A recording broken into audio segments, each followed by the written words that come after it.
स्वागत है आप सबों का मेरे YouTube चैनल माय वीडियोज़ में। जैसा कि मैं अपने पिछले वीडियो में इंग्लिश सीखने की आवश्यकता एवं तरीके पर चर्चा किया था, जो एक इन्फॉर्मेटिव वीडियो था। आज मैं उसी चैप्टर पर डिटेल में चर्चा करूँगा। आज का वीडियो बहुत महत्वपूर्ण होने वाला है, लास्ट तक बने रहें और जानें कि अंग्रेजी सीखने की शुरुआत कैसे और कहाँ से होती है। आज की जानकारी आपको लेना बहुत ज़रूरी है। अगर वीडियो अच्छा लगे तो लाइक एवं सब्सक्राइब करना न भूलें। तो आज का टॉपिक है basic concepts of English grammar. इसमें हम सबसे पहले लेटर्स एवं अल्फ़ाबेट के बारे में जानेंगे। आज आप सबों का कंसेप्ट इंग्लिश ग्रामर के प्रति क्लियर होने वाला है। आज आपको पता चल जाएगा कि इंग्लिश सीखना कितना आसान है। तो शुरू करते हैं इंग्लिश ग्रामर सीखने के पहले कड़ी का। तो पहला है लेटर्स, जिसे हिंदी में अक्षर कहते हैं। लेटर्स किसी भी भाषा की प्रथम इकाई होती है। अक्षर किसी भी भाषा की एक प्रतीक चिन्ह होता है जो लेखन में प्रयोग होता है। इंग्लिश में हम इसे कह सकते हैं ये written symbols which represent sound in a language is called letters. Angrezi भाषा में 26 अक्षर होते हैं। There are 26 letters in English language. इसे कैपिटल लेटर्स एवं स्मॉल लेटर्स में लिखे जाते हैं। सुंदर लिखावट के लिए कर्सिव लेटर्स भी लिखे जाते हैं। कमेंट करके बताइएगा अगर आप सुंदर व आकर्षक लिखावट चाहते हैं तो इस पर हम अलग से वीडियो बनाऊंगा। फिलहाल जो अभी आप देख रहे हैं स्क्रीन पर इंग्लिश लेटर्स के रेड, ब्लैक एवं ग्रीन टाइपिंग, अगर आपको पूर्व से थोड़ी बहुत जानकारी है तो आपको अंदाज़ा लग गया होगा कि ऐसा क्यों है। तो आइए इस पर चर्चा कर लेते हैं। English letters divided into 2 parts. अंग्रेजी के अक्षर 2 भागों में बांटा गया है, वॉवेल लेटर्स स्वर वर्ण एंड कॉन्सोनेंट लेटर्स व्यंजन वर्ण। वॉवेल्स 5 होते हैं, ए, ई, आई, ओ, यू। कॉन्सोनेंट्स 21 होते हैं। 5 वॉवेल्स को छोड़कर सभी कॉन्सोनेंट्स होते हैं, लेकिन 2 ऐसे लेटर्स हैं डब्ल्यू एंड वाई जो सेमी वॉवेल्स कहलाते हैं। आइए हम लोग वॉवेल, कॉन्सोनेंट एवं सेमी वॉवेल के बारे में और जानकारी प्राप्त करते हैं। वॉवेल्स इंडिपेंडेंट होता है।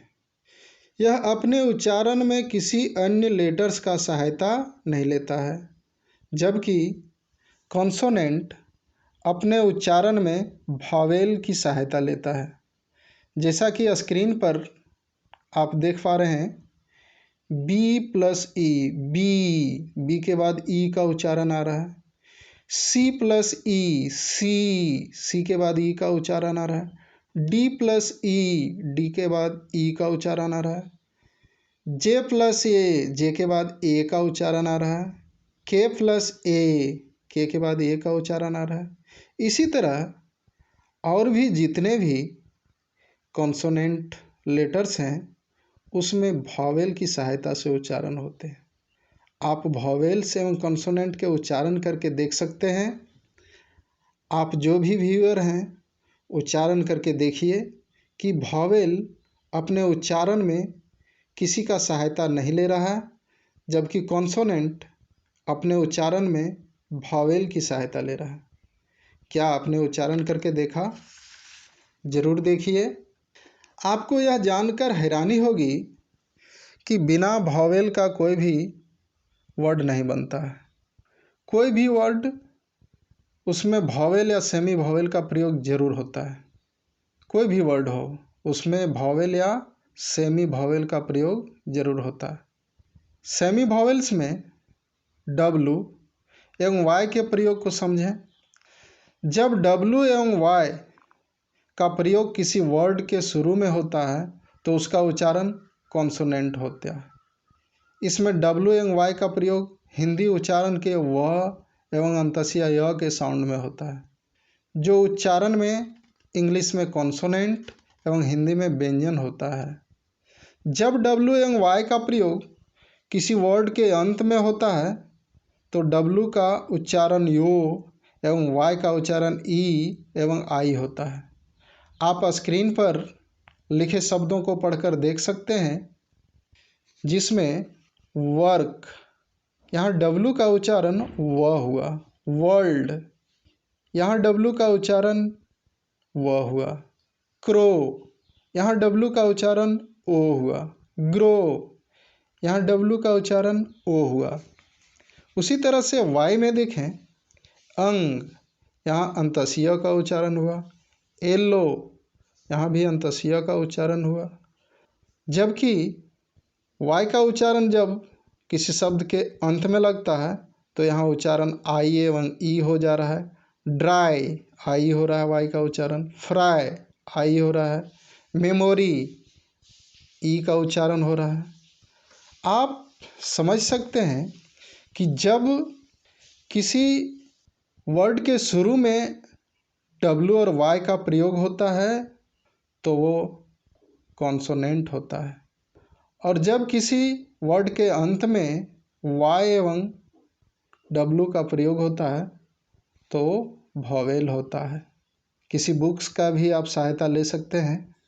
आपका कंसेप्ट अगर क्लियर हुआ तो आप समझ सकते हैं कि आपका वॉवेल, कॉन्सोनेंट एवं सेमी वॉवेल क्लियर है।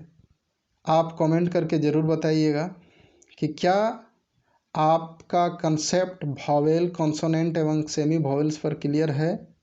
तो आप ज़रूर मुझे बताएंगे, मुझे पता चलेगा कि आपने क्या समझा, क्या मैं कुछ आपको दे पाया, कुछ समझा पाया। आगे आपको हम लेटर्स एवं अल्फ़ाबेट के बारे में चर्चा करते हैं कि इन दोनों में क्या अंतर है। Difference between letters and alphabet. A letter is a particular symbol used in writing, while an alphabet is a series or collection of letters. In other words, we can say an alphabet is the set of all the letters. इससे आप समझ गए होंगे कि अक्षर किसी भी भाषा को लिखने का एक प्रतीक या चिन्ह है, वहीं वर्णमाला अक्षरों का एक श्रृंखला व समूह है। आगे बेसिक्स ऑफ इंग्लिश ग्रामर में वर्ड्स, सिलेबल एवं सेंटेंस की चर्चा करना बाकी है, लेकिन लगता है वीडियो लंबा हो गया है, इसलिए इसे हम नेक्स्ट वीडियो में चर्चा करेंगे। अगर मेरा वीडियो अच्छा लगा हो तो लाइक एवं सब्सक्राइब करना ना भूलें। धन्यवाद।